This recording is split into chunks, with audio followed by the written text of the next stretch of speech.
Gusto kong ipakita sa iyo ang isang bagay. Ito ay isang video na kinuna ng isang residente ng Adana, isang lungsod sa timog ng Turkey, alas 3:25 ng madaling araw nung nakaraang Biyernes, ika-13 ng Marso.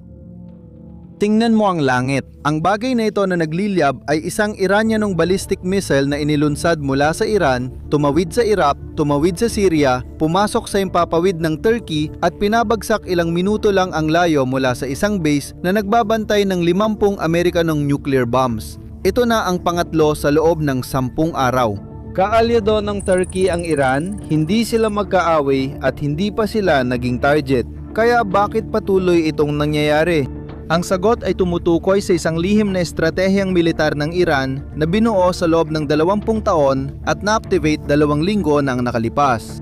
Isang estratehiyang ginagawa ang bansang pinakatinatamaan sa labanan na pinaka hindi mahuhula ang banta sa rehiyon. Kapag naintindihan mo kung paano ito gumagana, titingnan mo na ang labanang ito sa ganap na ibang paraan. Para maintindihan kung ano ang nangyayari, kailangan mong bumalik sa 2005. Noon, inoobserba ng Iran ang ginawa ng Estados Unidos sa Iraq 2 taon nang nakalipas.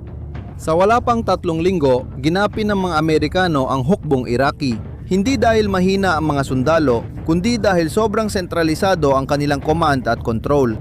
Nang putulin ng Estados Unidos ang ulo, ang mga general, ang komunikasyon, ang mga sentro ng desisyon sa Baghdad, tumigil sa paggana ang buong katawan.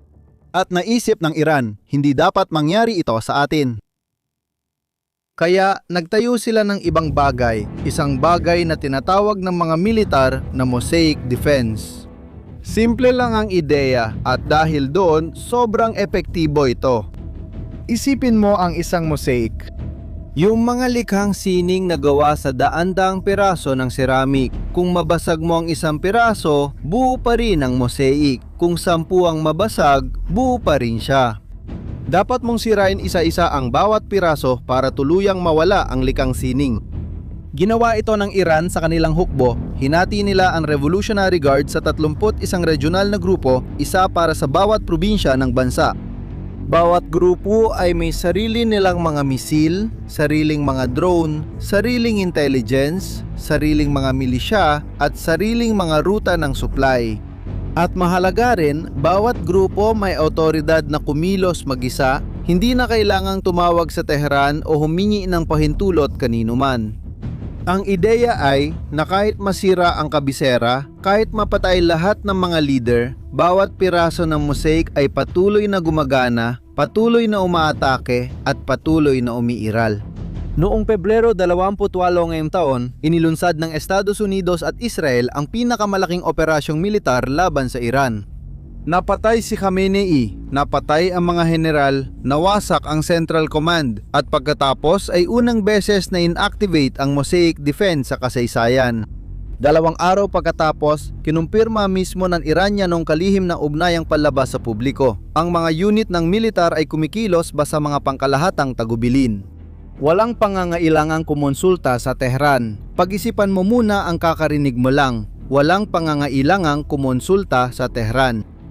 Ibig sabihin, sa oras na ito habang nanonood ka ng bidyong ito, may 12-12 ng regional na komandante ng Iran. Mga taong di mo maririnig ang pangalan sa mga lungsod na di mo mapupuntahan. May ganap na kapangyarihan para magpasya kung kailan, saan at ano ang aatakihin, walang pahintulot, walang koordinasyon, walang sinumang sumusuri sa desisyon. At yan mismo ang nagpapaliwanag sa 3 misil laban sa Turkey. Walang interes ang Iran na atakihin ang Turkey, may ugnayang diplomatiko ang 2 bansa, nagnenegosyo sila at hindi sila magkaaway.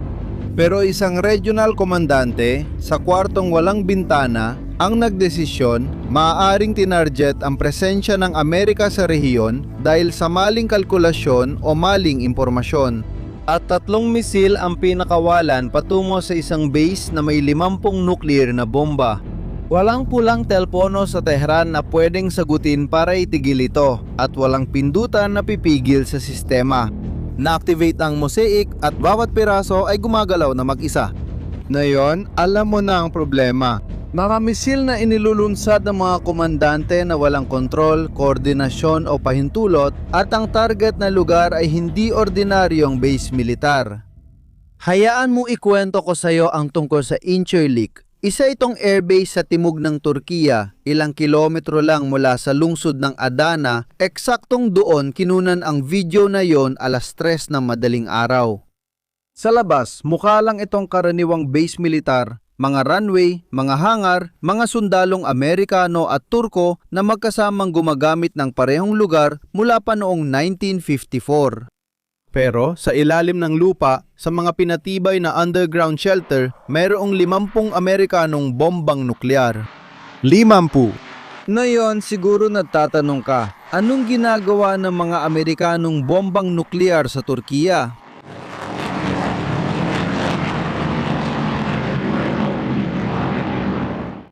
Ang sagot ay mula pa noong Cold War. Noong dekada 50 at 60, gumawa ng estratehikong desisyon ang Estados Unidos. Imbis na itago lahat ng arsenal nuklear sa Amerika, ikinalat nila ang mga bomba sa mga base ng mga kaalyadong bansa sa Europa, Belhika, Alemanya, Italia, Netherlands at Turkiya. Simple lang ang lohika, kung ang mga bomba ay nasa iba't ibang lugar ng sabay-sabay, hindi kayang sirain ng kalaban ang lahat ng sabay-sabay. Kapag inatake mo ang isang bansa, sabay tutugon ang iba. Ibig sabihin nito, galawin mo ang isa, ginalaw mo na rin ang lahat. Tapos na ang Cold War, pero naiwan pa rin ang mga bomba. Ngayon, may humigit kumulang 100 ganitong bomba na nakakalat sa mga base sa Europa at ang Incirlik ang may pinakamaraming nakaimbak, halos kalahati ng kabuuan. Ang tinutukoy na bomba ay B-61. Hindi ito ang karaniwang naiisip mong nuclear bomb. Hindi ito yung malaking bilog na nakikita mo sa mga pelikula. Isa itong gravity bomb, halos kasing laki ng isang maliit na kotse. Dinadala ito ng eroplano at basta na lang ibinabagsak. Bumabagsak ito at sumasabog sa target, pero iba na ang usapan kung ano ang ginagawa nito pagdating sa lupa. Ang B-61 ay may adjustable na lakas. Bago mag-take off, pwedeng iset ng piloto kung gaano kalakas ang pagsabog nito. Sa pinakamahinang setting, meron itong 1/4 lakas ng bomba sa Hiroshima. Sa pinakamalakas, 25 beses itong mas malakas. Ang Hiroshima ay pumatay ng 140,000 katao. Pinag-uusapan natin ang sandatang pwedeng i-adjust mula mapanira hanggang apokaliptiko. May 50 pa nito na nakabaon ilang minuto lang mula sa lugar kung saan pinabagsak ang misail ng Iran. Ngayon, ito ang bahaging madalas ikinagugulat ng marami. Kung direktang tamaan ng misail ng Iran ang mga silong ngayon, halos imposible itong magdulot ng pagsabog na nuklear. Ang B-61 ay may iba't ibang elektronikong seguridad, mga digital na kandado na nabubuksan lang gamit ang mga code, na tanging Amerikano lang ang may alam. Kung wala ang mga code, kahit anong gawin mo, hindi sasabog ang bomba. Mayroon pang ang mekanismo ng sariling pagsira na kapag inactivate, sinusunog ang lahat ng panloob na sirkito ng bomba kaya hindi na ito magagamit magpakailanman. Alam mo ba kung bakit delikado pa rin? Kasi ang tunay na panganib ay hindi ang pagsabog, kundi ibang bagay. Kapag tinamaan ng misil ang mga silungan, maaaring mabasag ang mga bomba at kumalat ang plutonium sa hangin. Ang plutonium ay radioactive at sobrang nakakalason. Hindi ito nakikita, naaamoy o nararamdaman, pero kapag nalanghap, kontaminado ka na. Isipin mong kumalat yan sa hangin ng lungsod na may 2 milyong tao. Hindi agad pumapatay, pero kinokontamina ng dekada, ginagawang ditirhan ng barangay at nagdudulot ng kanser paglipas ng mga taon. Ganyan ang nangyari sa Fukushima noong 2011. May mga lugar pa rin sa paligid ng planta na bawal puntahan kahit 14 na taon nang lumipas. Isipin mo yan kung nasa gitna ng lungsod sa Turkey. Alam mo ba kung ano ang mas nagpapalala sa sitwasyon? Na-intercept ng NATO ang 3 misil. Nang tanungin ng media kung sapat ang mga atake para paganahin ang Article 5 na nag-uutos na kapag inatake ang kasaping bansa, lahat ng 32 na miyembro ay sabay-sabay na papasok sa digmaan, alam mo ba sagot nila? Malakas nilang sinabi na hindi. Diretsong sinabi ni kalihim ng depensa ng Amerika, Pete Hegseth, walang palatandaan na gagamitin ang Article 5.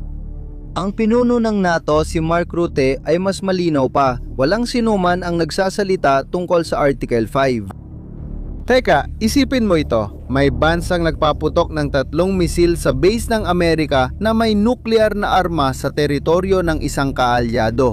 At ang pinakamalaking alyansang militar sa mundo ay tumugon sa pamamagitan ng pagharang sa mga misil at paglalabas ng isang pahayag ng pagkondena. Bakit? Dahil ang pagpapatupad ng Artikulo 5 ay mangangahulugan ng paghila sa 32 bansa sa isang hayagang digmaan laban sa Iran. Dahil sa pagsasara ng walang takdang panahon ng Strait of Hormuz, tumataas ang presyo ng langis at lumalala ang tensyon. Namamagitan ng NATO para magprotekta, ngunit hindi sila gumadante upang hindi na lumala pa ang sitwasyon. Mukhang sinusubukan ng Iran o ilang bahagi nito kung saan talaga ang hangganan. Meron tayong Iran na napapakawalan ng misil nang walang sentralisadong kontrol, isang base na may 50 bombang nuklear na sinusubok at isang alyansang militar na hindi alam kung paano tutugon nang hindi lumalala ang sitwasyon. Sa gitna ng lahat, may lalaking nasa imposibleng posisyon. Recep Tayyip Erdogan, ang presidente ng Turkey, ay naipit mismo sa pagitan ng dalawang mundo na naglalabanan sa isa't isa. Sa isang banda, ang Turkey ay miyembro ng NATO mula pa noong 1952. Mayroon itong ikalawang pinakamalaking hukbo sa alyansa, mga base ng Amerika at mga nuclear bomb ng Amerika. Sa kabilang banda, ang Turkey ay direktang katabi ng hangganan ng Iran. May diplomatikong ugnayan ang dalawang bansa, nagkakalakalan at kailangan ang isa't isa para sa katatagan sa rehiyon. Kapag natapos ang digmaang ito at balang araw ay matatapos din ito, mananatiling kapitbahay ng Turkey ang Iran. Kaya hindi basta-basta makapipili ng panig si Erdogan. Matapos ang unang misil, nagtalumpati siya sa bansa at sinabing ginagawa ng Turkey ang lahat ng pag-iingat at kumukonsulta sa mga kaalyado sa NATO. Neutro at maingat ang tono. Pagkatapos ng pangalawa, nagbago ang tono. Nagpadala siya ng mensahe sa Iran na itigil ang malingakbang at mapanuksong kilos. Bagamat kontrolado pa rin, may kasamang implicit na banta. Pagkatapos ng pangatlo, sinabi ng mga source mula sa gobyernong Turko sa media na may hangganan ng kanilang pasensya at hindi sila magdadalawang isip na magpataw ng parusa. Sa bawat misil na dumadaan, lalong tumitindi ang kanilang pananalita. May mas malagang bagay na ibinubunyag ng sigalot na ito tungkol sa Turkiya at ito ang pinakanakakagulat sa lahat. Habang binabato ng misil ang Turkiya dahil sa paglalagay ng Amerikanong sandatang nuklear, tinatanong nila kung bakit bawal silang magkaroon ng sariling nuklear na sandata. Noong Pebrero, nagbigay ng panayam si Hakan Fidan, kalihim na ugnayang panlabas ng Turkiya at binatikos ang hindi makatarungang estruktura ng Non-Proliferation Treaty. Ang kasunduang ito na nilagdaan noong 1968 ang pangunahing dokumentong tumutukoy kung sino lang ang maaaring magmay-ari ng sandatang nuklear sa mundo. At ang sagot ay, tanging ang 5 bansa lamang na nanalo sa ikalawang digmaang pandaigdig, Estados Unidos, Rusya, United Kingdom, Pransya at China. Lahat ng sumubok na sumali sa club na ito pagkatapos, India, Pakistan, Hilagang Korea, Israel, ay pinyatawan ng parusa, inihiwalay at tinakot. Hayagang itinanong ni Fidan kung bakit ganito ang mga patakaran, bakit may mga bansang pwedeng magkaroon at ang iba ay hindi. Hindi niya direktang sinagot ang tanong. Katahimikan ang sagot. At 2 araw pagkatapos, isang pahayagan na direktang konektado kay Erdogan ang naglatala ng isang headline sa unang pahi na nagbubuod ng iniisip ng maraming tao sa Turkey. Ngunit wala pang hayagan na nagsabi nito. Ayon sa headline, ang mga sandatang nuklear ay bawal lang sa mga Muslim. Huminto ka at isipin ang ibig sabihin nito. Ang bansa na tinatamaan ng mga misil dahil sa mga bombang itinago ng ibang bansa ay lantad na tinatalakay kung dapat silang magkaroon ng sariling bomba. Sinusubok ni Erdogan hindi lang ang pasensya sa Iran, kundi pati ang hangganan ng kanyang posisyon sa alyansa at ginagamit bawat misil ng Iran para simulan ng usapan na matagal na niyang gusto. Ngayon, isipin mo kung ano mangyayari kung may ika-4 na misil na hindi maharang. Hindi kailangang nuclear na pagsabog, sapat ng tamaan ng mga silungan, magkalat ng plutonium sa Adana o pumatay ng ilan sa 5,000 Amerikanong sundalo sa base. Sa sandaling yon, kailangang sagutin ng NATO ang tanong na iniiwasan nila mula pa noong unang misil. Sapat na ba ito para pumasok tayo sa digmaan? Kailangan sumagot si Erdogan pa. Mas gusto ko bang manatili ang bombang Amerikano rito o magkaroon ng sarili kong bomba?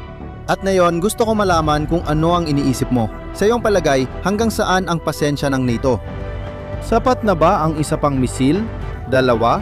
O mananatili na lang ba ang alyansa sa panunod? Komento ka sa ibaba. Kung nakatulong sa iyo ang video na ito na maintindihan isang bagay na hindi mo alam, ibahagi ito sa iba. Ito ang uri ng nilalaman na kailangang kumalat dahil ang mga ganitong bagay ay nangyayari ngayon ng real time at karamihan sa mga tao ay hindi nakakasubaybay.